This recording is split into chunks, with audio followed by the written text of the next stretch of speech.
menaikkan Tuhan kita Yesus Kristus ke surga. Saya bersyukur kita boleh lagi ada sebagaimana ada semua oleh karena kemurahan Tuhan.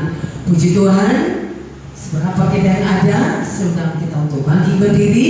Kita akan mulai ibadah kita pada saat ini. Kita undang hadirat Tuhan, biar Roh Kudus bekerja. Haleluya. Katakan, kurasakan kasih-Mu Tuhan. Amin.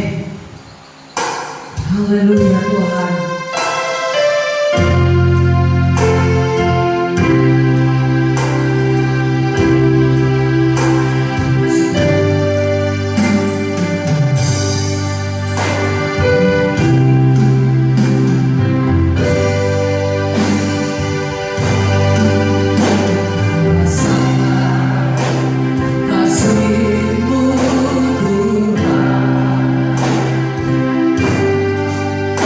Ku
ajaib Tuhan.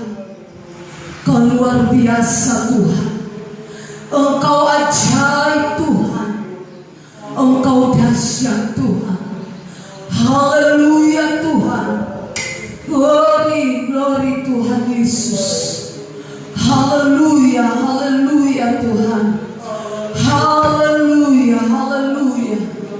Terima kasih Tuhan. Haleluya Yesus.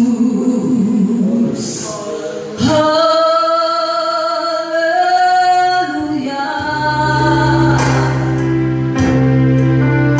Kami puji Engkau Yesus.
Puji Tuhan.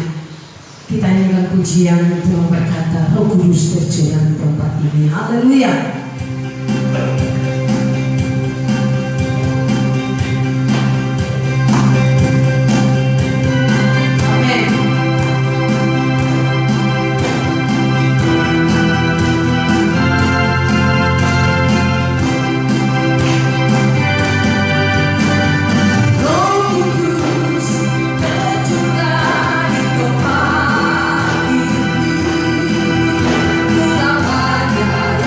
Ajaib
berdiri, kita nyanyikan ku menang, haleluya.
Kita ambil Alkitab kita masing-masing, kita akan masuk dalam pembacaan ayat mas kita hari ini yang terambil di dalam Injil Yohanes pasal 14 ayat 1 sampai ayat yang kedua.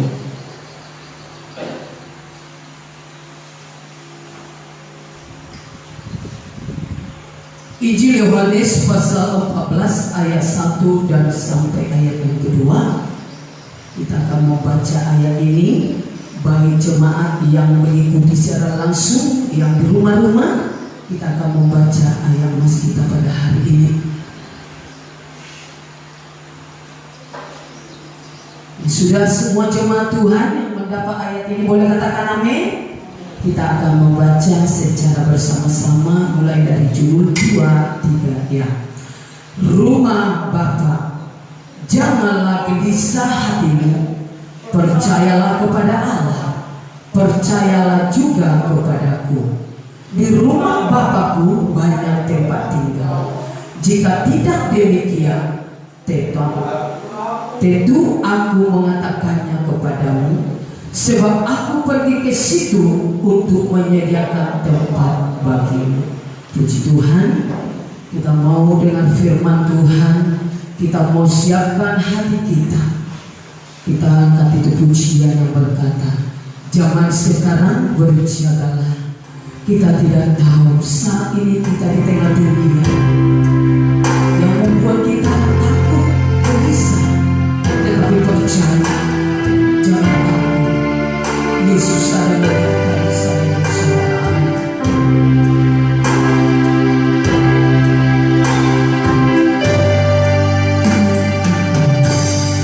Sekarang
Terima kasih Tuhan.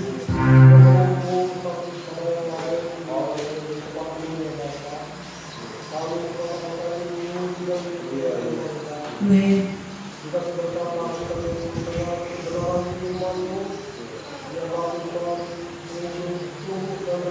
Amin.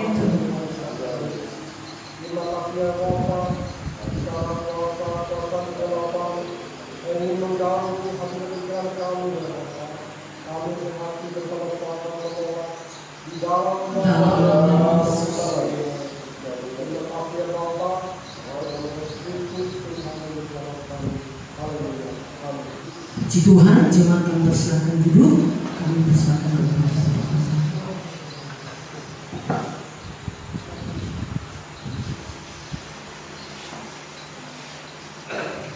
Baik, puji Tuhan, haleluya. Puji Tuhan, saudara, saya datang dari guru kami, dosen kami tentang pagi, yaitu pesan dari Bapak Pendeta Benny Hinn. Ini itu terkenal dengan perbuatannya. Bagaimana dikatakan sekarang ini sudah akhir zaman, Tuhan Yesus dikatakan benar-benar tidak lama lagi akan datang. Itu sebab Dia menghimbau seluruh umat Tuhan bahwa jangan main-main lagi saat ini, dikatakan.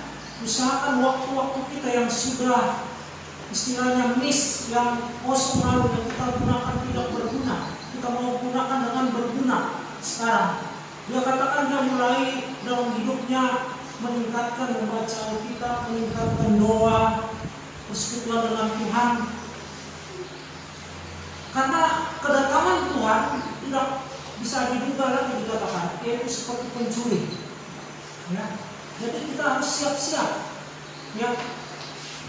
Nah, itu lalu dikatakan sebenarnya yang terjadi ini sudah settingan sebenarnya, dikatakan. Karena apa?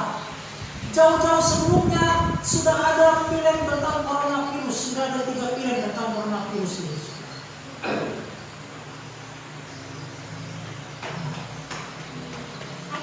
Lalu sudah ada latihan sebelumnya tentang hal ini. Sudah bulan Oktober tahun lalu.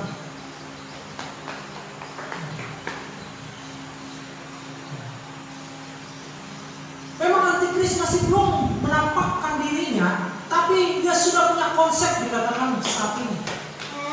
Nah, ini yang kita perlu hati-hati, karena sebelum kedatangan Tuhan Yesus, tanda-tanda terakhir sebelum kedatangan Tuhan Yesus bukan perang dunia, bukan gempa bumi yang dasar, itu hanya tanda-tanda sebelum kedatangan Tuhan Yesus, bukan kelaparan, bukan bencana alam atau penyakit sampah, tapi tanda terakhir ada 2 yang belum tergenapi, yaitu Injil diberitakan di seluruh dunia merata, dikatakan di Matius 24, dan kemunculan antikris menyatakan diri. Sekarang dia belum bisa menyatakan diri terang-terangan dengan dia memerintah seluruh dunia ini dengan sistem yang sama seluruh dunia, satu mata uang, ya, dengan sistem digitalnya. Nanti orang hanya bisa membeli dan menjual kalau menggunakan tanda 666 ya, ditaruh kalau nggak di dahi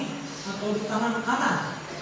Nah, itu sekarang tanda-tanda ke arah situ sudah kelihatan, tapi belum diterapkan. Nah, jadi kemunculan antikris dikatakan karena masih ada yang menahannya dan belum bisa muncul. Nah, jadi kita mau sungguh-sungguh saat ini supaya apa? Kita tidak ketinggalan. Sekarang banyak film kita lihat tentang rektor, yaitu pengangkatan, ya, pengangkatan gereja. Kalau saudara lihat film-filmnya seperti dalam pesawat, tiba-tiba pilotnya diangkat, orang dalam pesawat kecelakaan semua. Lalu ada orang sementara berbelanja, tiba-tiba dia mau membayar, orang yang dia mau membayar itu tidak ada lagi.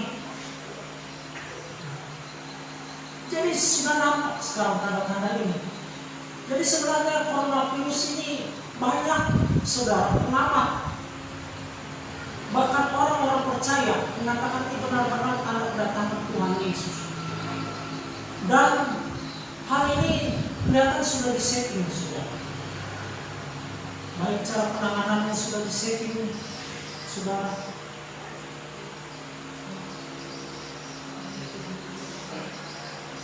Tapi mari kita sebagai orang percaya, apa yang dikatakan oleh firman Tuhan itu memang harus terjadi. Baik itu terjadi secara alami atau perbuatan manusia yang disengaja. Hal itu harus terjadi untuk apa? Supaya firman Tuhan digenapi. Ya. Mari saudara, di saat perayaan kenaikan Tuhan Yesus ke surga ini, kita lebih lagi di dalam Tuhan pada saat ini. Baik, mari kita langsung saja buka kebenaran firman Tuhan. Di dalam Kisah Para Rasul pasal 1 ayat 11. Saya tidak akan panjang menyampaikan firman Tuhan karena saya usahakan kita 1 jam saja beribadah hari ini, karena sikon memang daerah kita sudah zona kuning, ya. Itu sebab bupati dan juga para pejabat lain mengambil keputusan bahwa sudah bisa beribadah tapi dengan menjaga, ya. Nah, Kisah Para Rasul pasal 1 ayat 11. Kita akan membaca bersama-sama setelah hitungan yang ketiga. Mari kita bangkit berdiri bersama. Kita baca setelah hitungan yang ketiga. Kisah Para Rasul pasal 1 ayat 11. 1, 2, 3. Dan berkata kepada mereka, hai orang-orang Galilea, mengapakah kamu sendiri melihat ke langit? Yesus ini yang terangkat ke surga meninggalkan kamu akan datang kembali dengan cara yang sama seperti kamu melihat dia naik ke surga. Baik, puji Tuhan. Pada waktu orang banyak menyaksikan Tuhan Yesus naik, yaitu di Bukit Zaitun waktu itu, dikatakan ada kurang lebih 500 orang yang menyaksikan Tuhan Yesus naik ke surga. Pada waktu Tuhan Yesus sedang naik ke surga, Tuhan Yesus melewati awan-awan. Lalu muncul 2 orang yang berjubah putih di tengah-tengah, di dekat orang yang menyaksikan Tuhan Yesus naik ke surga. Kedua orang ini berkata, hai orang-orang Galilea, mengapakah kamu melihat ke langit, melihat Yesus yang naik ke surga? Bukankah dia akan datang juga kembali dengan cara yang sama seperti kamu melihat dia naik ke surga? Kedua orang saksi ini mengingatkan kembali tentang berita bahwa Yesus yang naik ke surga itu dia pasti akan datang kembali. Saudara, kalau kita lihat di sini, berita tentang kenaikan Tuhan Yesus itu sudah lama, yaitu terjadi tahun 29 Masehi. Sekarang sudah tahun 2020 Masehi. Berarti sudah 1991 tahun yang lalu Tuhan Yesus naik ke surga. Sudah lama. Tapi kita melihat 2 orang saksi ini memberitakan juga tentang kedatangannya kembali. Kalau kita lihat berita kedatangan Tuhan Yesus itu sudah lama. Bahkan 500 orang yang menyaksikan Tuhan Yesus naik ke surga waktu itu sudah mati semua. Tidak ada yang hidup pada saat ini. Tetapi kenapa berita tentang kedatangan Tuhan Yesus itu selalu dikumandangkan sejak dulu? Bahkan banyak orang yang menganggap bahwa berita kedatangan Tuhan Yesus itu tidak benar dan mengatakan bahwa Tuhan itu lalai menepati janjinya karena sampai saat ini tidak datang. Tetapi dikatakan dalam suratan 2 Petrus 3 ayat yang ke-9 dikatakan bahwa Tuhan Yesus itu tidak lalai menepati janjinya untuk datang kembali, tapi dia menghendaki supaya semua orang selamat. Itu alasannya. Nah, kita sebagai orang percaya, kita merindukan kedatangan Tuhan Yesus supaya Tuhan Yesus cepat kembali. Paulus dikatakan dia sangat merindukan kedatangan Tuhan Yesus kembali. Salah satunya supaya Tuhan Yesus cepat datang kembali, yaitu kita memberitakan Injil, dikatakan. Di mana Injil itu harus diberitakan kepada semua makhluk, dikatakan. Dan kalau Injil itu saudara akan diberitakan di seluruh dunia ini. Semua orang mendengar. Entah dia mau percaya Yesus, entah tidak. Disitulah kesudahannya.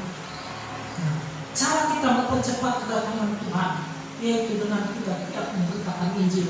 Kita ikut dalam proyek besarnya Tuhan, menjalankan amanat agung.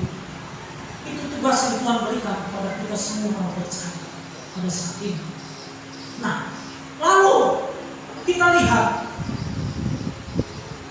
kenapa berita ini digaungkan oleh dua orang saksi pada waktu Tuhan Yesus naik ke surga. Padahal orang-orang zaman itu pasti sudah mati sebelum Yesus datang.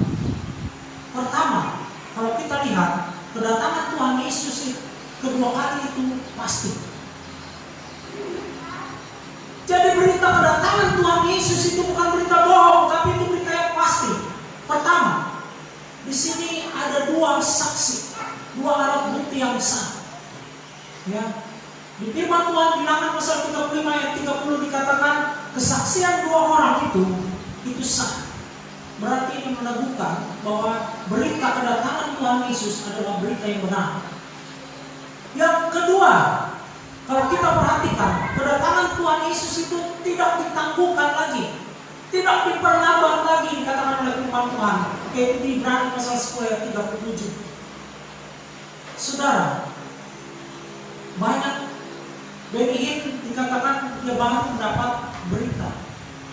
Dia berumur, saudara, bahwa Tuhan kasih tahu bahwa kedatangan Tuhan tidak lama lagi. Lalu yang kedua, kenapa berita kedatangan Tuhan Yesus digaungkan dari dulu? Berarti orang yang hadir pada saat menyaksikan Tuhan Yesus naik ke surga diingatkan, walaupun mereka mati, tapi mereka harus hadir pada saat Tuhan Yesus datang kedua kali. Saudara, kalau mereka mati tidak bangkit, berarti mereka tidak hadir pada waktu Tuhan Yesus datang kedua kali. Berarti mereka harus bangkit pada waktu Tuhan Yesus datang kedua kali. Saudara, kalau mereka tidak bangkit pada waktu kedatangan Tuhan Yesus kedua kali, berarti mereka akan masuk neraka, akan binasa, yaitu akan bangkit 1000 tahun kemudian setelah 1000 tahun damai, dikatakan yaitu untuk masuk neraka. Nah, jadi di Alkitab dikatakan, di kitab Wahyu jelas ada dua kebangkitan. Ya, kebangkitan pertama yaitu untuk orang-orang percaya dalam Tuhan, untuk menjumpai Tuhan Yesus pada waktu Tuhan Yesus datang, menyongsong Tuhan Yesus di angkasa. Kalau dikatakan dalam 1 Tesalonika pasal 4 ayat 16, coba buka teman-teman, 1 Tesalonika pasal 4 ayat 16.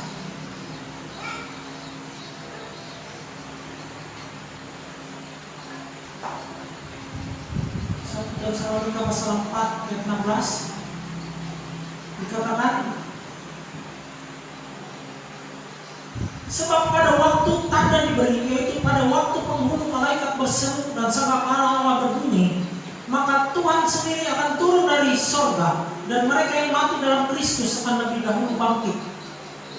Jadi dikatakan bahwa orang yang sudah mati dalam Kristus pada waktu Tuhan Yesus datang, dikatakan pada waktu kedatangan Tuhan Yesus itu ada tanda bunyi sangkakala.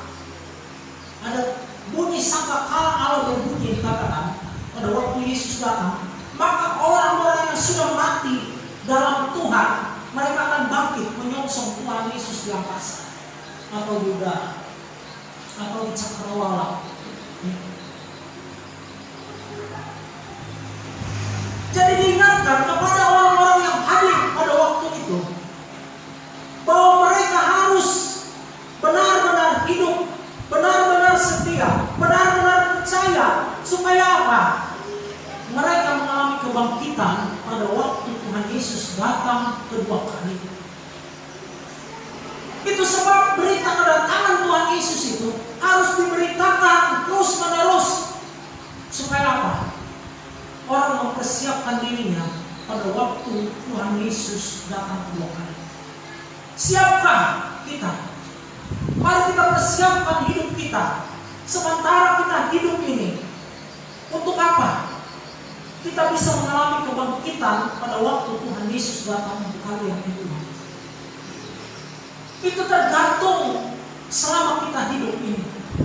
Kita bisa mengalami kebangkitan tergantung pengiringan kita pada saat ini kepada Tuhan selama kita hidup.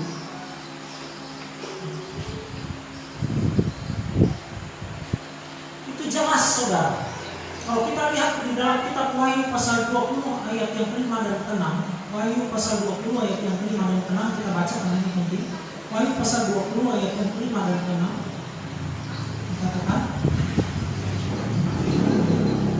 ayat 5 dan 6.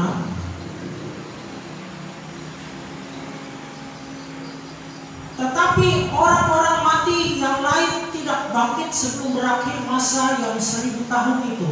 Itulah kebangkitan pertama.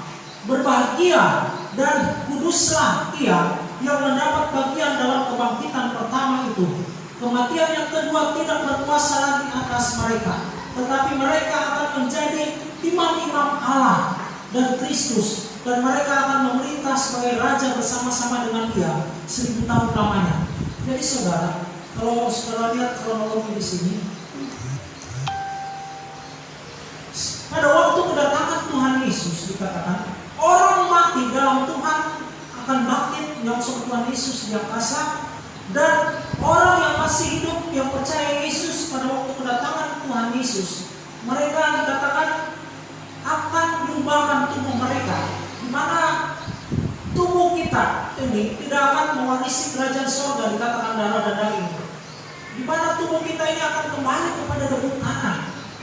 Tetapi kita dikatakan akan mengenakan kemah yang baru, dikatakan dalam 1 Korintus 15, yaitu mendapat tubuh kemuliaan, tubuh seperti Yesus.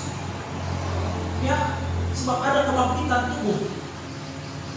Tapi kita diubahkan secara sekejap mengenakan kemah yang baru. Gak mungkin nanti kita yang pincang di dunia ini, tubuh kita pincang juga. Semua baik, semua ganteng nanti, semua cantik ya. Nah, kita mengenakan tubuh seperti tubuh Yesus, tubuh kemuliaan yang tidak panah, yang tidak sakit lagi, yang tidak bisa mati lagi. Tubuh yang kekal. Dan dikatakan pada waktu kedatangan Tuhan Yesus itu kita juga menerima mahkota kebenaran bagi orang yang merindukan. Dan dikatakan Tuhan Yesus datang, disitulah terjadi perang Harmagedon. Di mana antikris dengan orang-orangnya mau melawan Tuhan, berperang di perang Harmagedon, tetapi mereka dikalahkan, dikatakan. Dan di situ Tuhan Yesus membaharui bumi ini, sehingga kita akan memerintah bersama dengan Yesus di bumi ini, yaitu di dalam zaman 1000 tahun damai, dikatakan. Dan selama 1000 tahun damai itu dikatakan di bumi ini akan terjadi kedamaian. Disitulah pemerintahan Allah di dalam kitab Perbuatan Daniel, di mana dikatakan ada batu yang terguling meruntuhkan patung Nebukadnezar, sehingga batu itu memenuhi seluruh bumi, dikatakan. Itulah kerajaan Allah yang berdiri di bumi ini nanti selama 1000 tahun damai. Dan setelah masa 1000 tahun damai itu dikatakan, di situ ada kebangkitan kedua, yaitu orang-orang mati yang tidak percaya Yesus. Orang-orang mati yang tidak percaya Yesus di perang Harmagedon, di mana mereka akan mengalami kebangkitan, tetapi dikatakan setelah mereka bangkit, di mana iblis yang tadi selama 1000 tahun damai itu dibuang ke lubang tak terduga, kembali dilepas. Iblis mengajak mereka mengadakan perang Gog-Magog, tetapi di situ dikatakan iblis dan roh-roh orang mati yang bangkit pada kebangkitan kedua akan dibuang oleh Allah langsung ke lautan api neraka.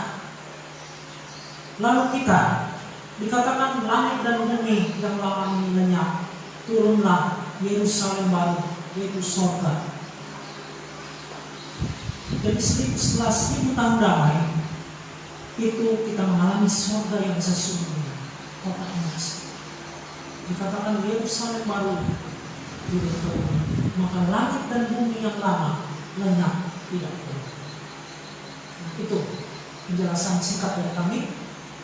Nah, jadi di sini kita lihat, mari kita persiapkan diri kita untuk kedatangan Tuhan. Entah kita masih hidup waktu Tuhan Yesus datang 2 kali. Apakah Tuhan sudah panggil kita? Tapi kita persiapkan supaya kita bisa mengalami kebangkitan. Itu tergantung hidup kita bersama. Jadi berita itu terus eksis, up to date dari zaman ke zaman. Berita kedatangan Tuhan Yesus, yaitu untuk mempersiapkan diri kita pada kedatangan Tuhan Yesus. Itu sebab Rasul Paulus mengatakan kepada jemaat di Korintus tentang Maranatha. Maranatha artinya, ya Tuhan datang. Mereka sering mengucapkan kata-kata dulu, bukan hanya kata Shalom, Assalamualaikum, atau puji Tuhan, haleluya zaman dulu, tapi kadang mereka mengucapkan kata yaitu Maranatha. Mereka saling mengingatkan Maranatha, yaitu siapkan diri menanti kedatangan Tuhan. Baik kamu bangkit nanti pada waktu kedatangan Tuhan, ataupun kamu masih hidup, tapi kamu diubahkan secara sekejap menyongsong Tuhan di udara yang kasih. Jadi kita lihat kalau orang yang masih hidup pada waktu kedatangan Tuhan Yesus di 1 Tesalonika 4 ayat 17, mereka juga akan menyongsong Tuhan di angkasa, bertemu dengan orang-orang percaya yang sudah meninggal lainnya, menyongsong Tuhan Yesus di angkasa dengan tubuh kebangkitan yang baru, tubuh kemuliaan yang baru, di mana roh kita yang kembali kepada Allah tadi akan mendapat tempat tubuh yang baru, tubuh kemuliaan. Itulah yang dikatakan dalam kitab, di surga ada banyak orang, baik besar maupun kecil. Jadi kalau meninggalnya anak kecil ya tetap seperti anak kecil, tapi dia menggunakan tubuh kemuliaan di surga. Tapi kalau dia orang dewasa ya tubuhnya juga dewasa. Lalu yang ketiga, berita itu diberitakan terus, yaitu supaya kita harus merindukan kedatangan Tuhan Yesus kedua kali. 2 Timotius pasal 4 ayat 8. 2 Timotius pasal 4 ayat 8. Mari buka 2 Timotius 4 ayat 8.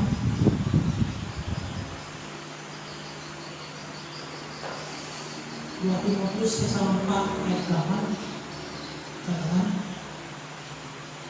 sekarang telah tersedia bagiku mahkota kebenaran yang akan dikaruniakan kepadaku oleh Tuhan, hakim yang adil pada harinya. Tetapi bukan hanya kepadaku, melainkan juga kepada semua orang yang merindukan kedatangannya. Kita harus merindukan kedatangan Tuhan. Banyak orang cuek tentang hari kedatangan Tuhan. Mereka acuh tak acuh. Mereka anggap tidak perlu itu. Padahal hal ini begitu perlu. Di hari kedatangan Tuhan itulah yang menentukan kita selamat atau tidak, kita dibangkitkan atau tidak. Kalau kita tidak dibangkitkan pada kedatangan Tuhan, berarti kita orang yang menerima hukuman kekal. Dan kalau kita termasuk orang yang dibangkitkan pada hari kedatangan Tuhan, berarti kita orang yang selamat masuk surga. Rasul Paulus merindukan tentang itu. Sebab apa?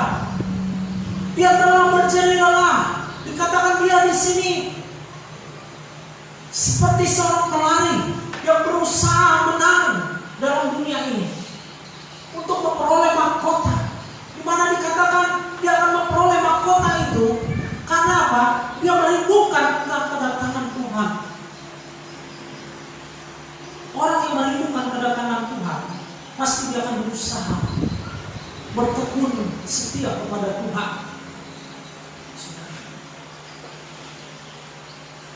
Karena dia mengejar tentang hal demikian. Paulus katakan itulah dia menderita. Dia rela menderita. Karena apa? Mengharapkan Saudara, Paulus dikatakan mengharapkan kebangkitan dari antara orang mati. Kalau kita lihat Kisah Para Rasul pasal 23 ayat yang ke-6, Kisah Para Rasul pasal 23 ayat yang ke-6, dikatakan waktu itu Paulus disidang, ditangkap dan disidang. Kisah Para Rasul pasal 23 ayat yang ke-6.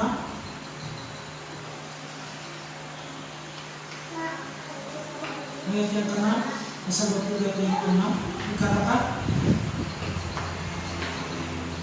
dan karena ia tahu bahwa sebagian dari mereka itu termasuk golongan orang Saduki dan sebagian termasuk golongan orang Farisi, ia berseru dalam mahkamah agama itu, katanya, hai saudara-saudaraku, aku adalah orang Farisi, keturunan orang Farisi. Aku dihadapkan ke mahkamah ini karena aku mengharap akan kebangkitan orang mati.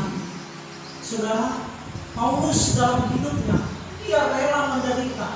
Walaupun dia harus dianiaya, ditangkap, diadili, menderita karena kesetiaannya kepada Tuhan Yesus. Tapi dia tetap gak mau mundur. Lebih baik menderita. Karena apa? Dia mengharapkan tentang kedatangan Tuhan Yesus. Di mana saat kedatangan Tuhan Yesus, dia mengalami kebangkitan. Mari kita mengharapkan hal demikian dalam hidup ini. Sebab semua kita pasti akan mati.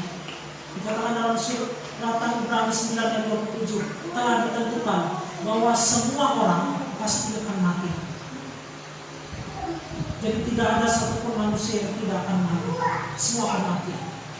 Entah cepat, entah lambat, entah pada waktu kedatangan Tuhan Yesus. Memang Alkitab katakan tidak semua orang akan mati, tapi mereka akan diubahkan. Jadi diubahkan itu cuma sebenarnya mati. Tubuh jasmaninya itu mati, ini akan menjadi lebih tanah. Tapi rohnya langsung diubahkan mewarisi kemah yang baru, tubuh yang baru. Ya, jadi tubuh jasmani yang mati. Jadi mari kita harapkan tentang kebangkitan tubuh kita. Kebangkitan untuk mengenakan tubuh kemuliaan seperti Kristus Yesus pada waktu kedatangan Tuhan Yesus. Memang banyak orang yang menganggap berita itu bohong, dari dulu gak ada terjadi. Tapi sebenarnya kenapa Tuhan Yesus belum datang? Karena Tuhan Yesus dikatakan menghendaki semua orang selamat. Jadi dia menghendaki supaya sebelum orang itu mati, orang itu sudah menerima Yesus. Supaya nanti banyak orang pada waktu kedatangan Tuhan Yesus, mereka bangkit selamat.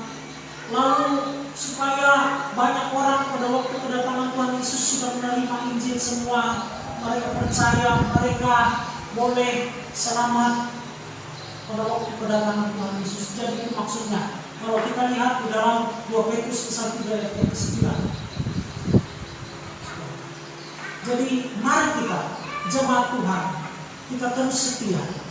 Kita lihat contoh Rasul Paulus, dia rela menderita karena dia rindu tentang kedatangan Tuhan Yesus, di mana dia mengalami kebangkitan dan dapat mahkota kebenaran.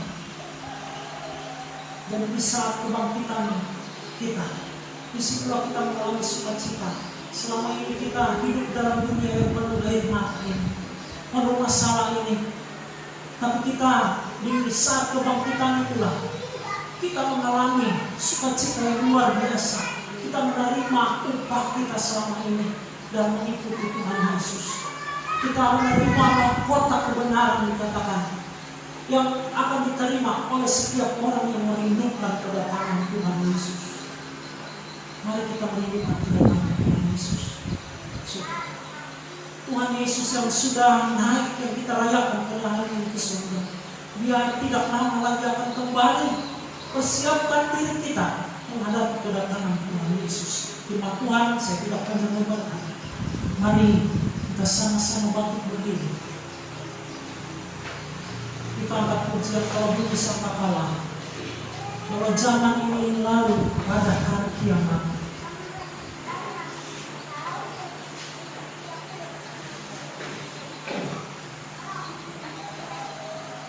Kalau zaman ini, kalau bumi sangka kalah, kalau zaman ini lalu.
kami sudah mendengar firman-Mu bahwa Engkau yang sudah naik ke surga, yang kami rayakan hari ini, bahwa Engkau akan kembali lagi. Tuhan, tolong kami dan kami dalam hidup ini mempersiapkan hidup kami menghadapi kedatangan Tuhan Yesus kedua kali, yaitu supaya kami boleh mengalami kebangkitan pada waktu Tuhan Yesus datang kedua kali, atau kami mengalami diubahkan secara sekejap untuk memperoleh kemah yang baru menyongsong Tuhan di angkasa pada waktu bunyi sangkakala berbunyi. Kami ada pada saat itu, kami mengalami kebangkitan Tuhan. Tolong kami Tuhan, supaya firman yang sudah kami dengar ini tidak berlalu dengan percuma, melainkan firman-Mu bekerja melalui kuasa Allah Roh Kudus, boleh bertumbuh dengan subur berakar yang selamanya, berbuah yang selebatnya. Kami dapat praktekkan, kami merindukan kedatangan Tuhan Yesus, dan kami hidup setia kepadamu, hidup berkenan kepadamu Tuhan.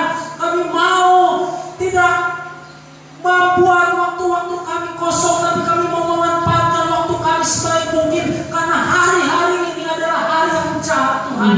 Tolong kami pada saat ini Tuhan, kami mau lebih bersungguh dalam Tuhan pada saat ini, untuk mempersiapkan diri kami menyongsong kedatangan kedua kali Tuhan.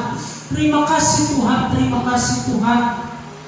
Kami berdoa buat umat-umat-Mu yang sakit, Tuhan sembuhkan dalam nama Yesus. Jalan Tuhan, buka jalan dalam pekerjaan, dalam pendidikan, dalam usaha apapun di dalam nama Yesus. Tuhan berkati. Kami juga berdoa Tuhan buat mereka yang lemah, Tuhan kuatkan. Tuhan tolong semua umat-Mu Tuhan. Kami rindu mereka semua mengalami keselamatan, kebangkitan pada waktu kedatangan-Mu, dan diubahkan tubuh mereka pada waktu kedatangan-Mu. Makasih Tuhan, kami bersyukur karena Engkau terlalu baik. Bersama kami akan memberi korban persembahan dari mata tangan milik Tuhan.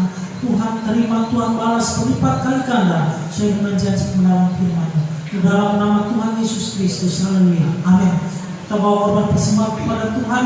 Kita angkat pujian berkata, Yesus itulah satu-satunya penolong yang sungguh. Terima kasih.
Ada juga yang liburan ke tempat lain ya. Nah, tapi kita berdoa supaya Tuhan menolong, melindungi kita semua. Saya mengatakan sama anak kami Elizabeth di belakang saya ingatkan, kamu perlu berdoa berjaga. Ya, kita jaga kesehatan semua baik, makan yang baik semua. Tapi ingat, kita memiliki keterbatasan semua karena kemurahan Tuhan hidup kita. Kita nggak boleh sombong. Biar kita berusaha berjaga sebaiknya. Kalau kita lihat seperti Wakil Presiden Amerika Mike Pence dan juga Pangeran Charles di Inggris, mereka orang pasti terjamin imunnya. Saya katakan, kenapa? Mereka makanannya sudah terjamin bergizi untuk menambah imun tubuh mereka melawan corona. Tapi buktinya kena juga corona.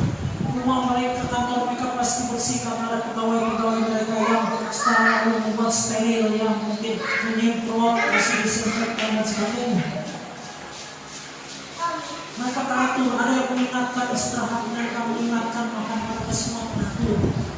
Tapi itu kena juga corona. Jadi saudara, ini membuktikan kita hanya bisa berharap kepada Tuhan. Apa yang bisa kita lakukan berjaga baik.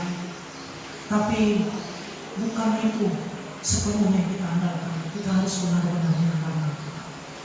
Lalu iman buat kita, hari Minggu kita beribadah sebagaimana biasanya. Anak sekolah minggu kita sudah mulai jam 7 pagi. Anak sekolah minggu di tempat ini ibadah raya jam 8 pagi ya. Ibadah raya atau ibadah umum jam 8 pagi. Lalu ibadah pemuda mulai minggu depan saja, bukan Sabtu minggu depan ibadah pemuda mulai ya. Nah, itu saja iman yang dapat kami sampaikan. Tetap kita berdoa. Nah, di tempat kita masing-masing sebenarnya kita ada doa ngumpul ya setiap hari sama 10 hari, tetapi biar di rumah masing-masing saja ya. Kalau kami setiap jam 6 sore ada doa kami di Pastori. Jadi saya harap jemaat Tuhan juga bikin doa di rumah masing-masing ya, bikin mesbah doa di keluarga kita masing-masing ya.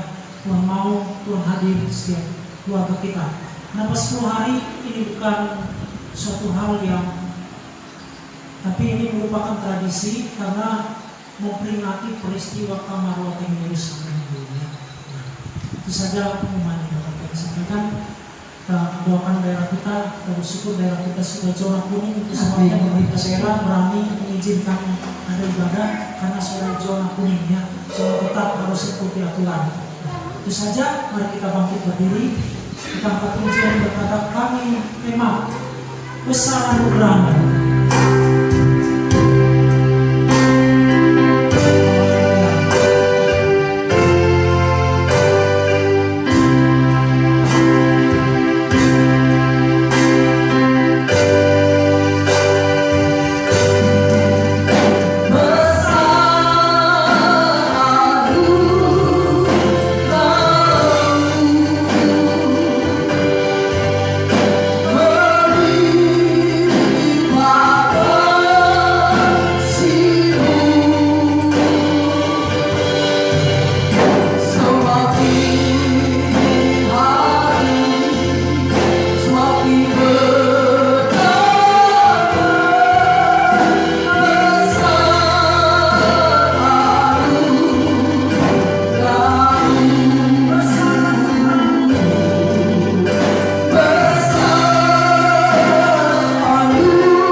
Terima kasih juga pengertian-Mu atas segala kebaikan kami berdoa yang terakhir ini Bapak.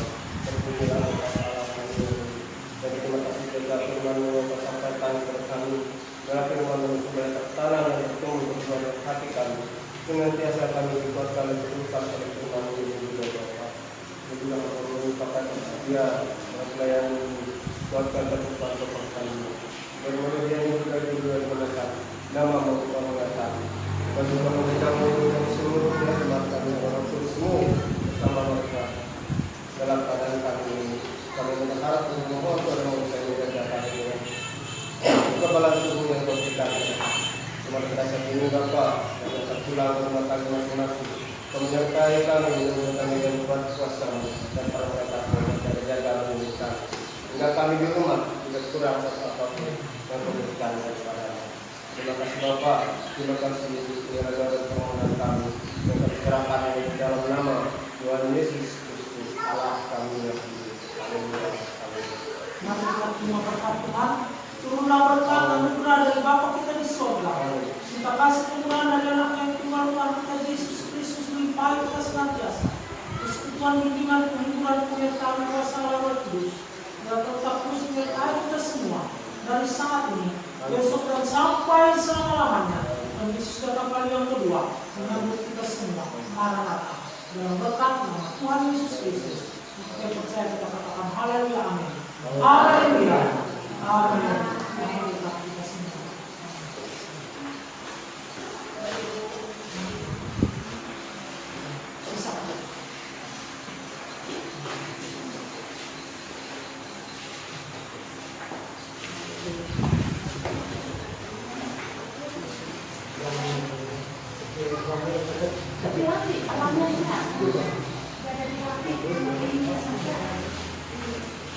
Thank you.